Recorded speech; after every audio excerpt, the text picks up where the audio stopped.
Alright, here we go. This is the Trek Checkpoint SL7 2025 model Tramforce AXS equipped. AXS Explore to be precise, which means basically a bigger cassette so you can explore more, I reckon. Checking out the frame, we have the seat post that goes inside the frame and not over the frame anymore, so there's not this seat cap from Trek anymore. ISO speed is very much alive still, and the front end especially beautiful.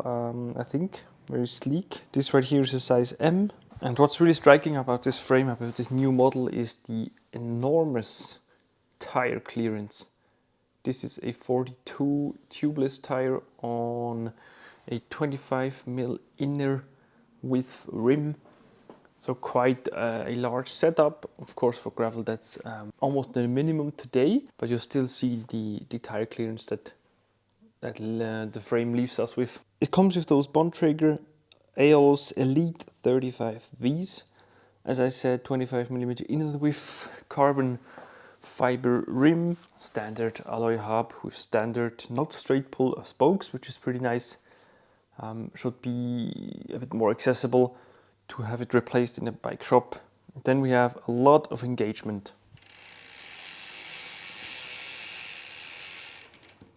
(108) engagement points to be precise. And for the frame, loads of possibilities for mounts.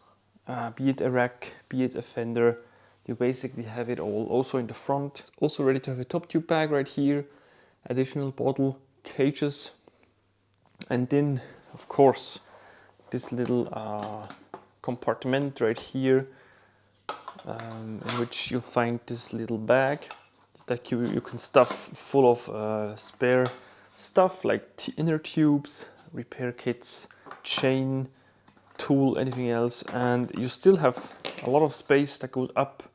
You can put food in it, even a small jacket, basically anything you want to have with you.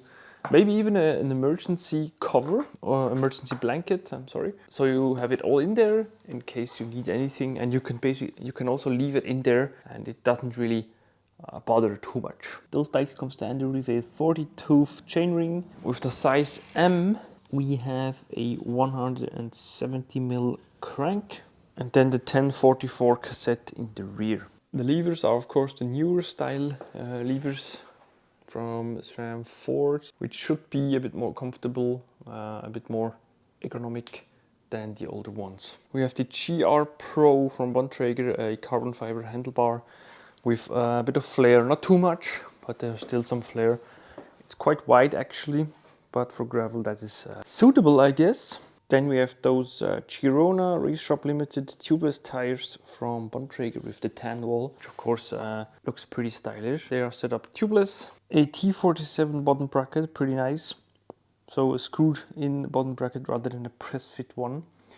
And this color, I really like it, but then it goes over in this like bronze kind of color, from matte to glossy, and we have this little edge here, which isn't really nice, and then this detail right here, which is not really necessary, I believe. 160 rotors in the back and in the front, no adapter, so the frame is prepared for 160 rotors only, but it makes sense for a gravel bike, I believe, especially if you have it fully equipped for commuting, bikepacking, or anything like that. Then this little protection on the bottom of the frame, also really nice for any stones or dirt hitting the down tube, so it's well protected. You see the Trek logo is pretty small, only right here, compared to, you remember the Madone Generation 7, was it? It was basically all over the frame and even on the steer tube, so they really maxed out the space for advertising. Now they've gone pretty stealth again. Comes with a standard 27.2 seat post, pretty standard saddle. That's pretty much it. For the weight, it's around 8.6, 8.7, depending on the size, of course, which is not too bad for a gravel bike, that kind of equipment. Please leave them in the comment section below. Thanks for checking out this video, and I'll see you in the next one.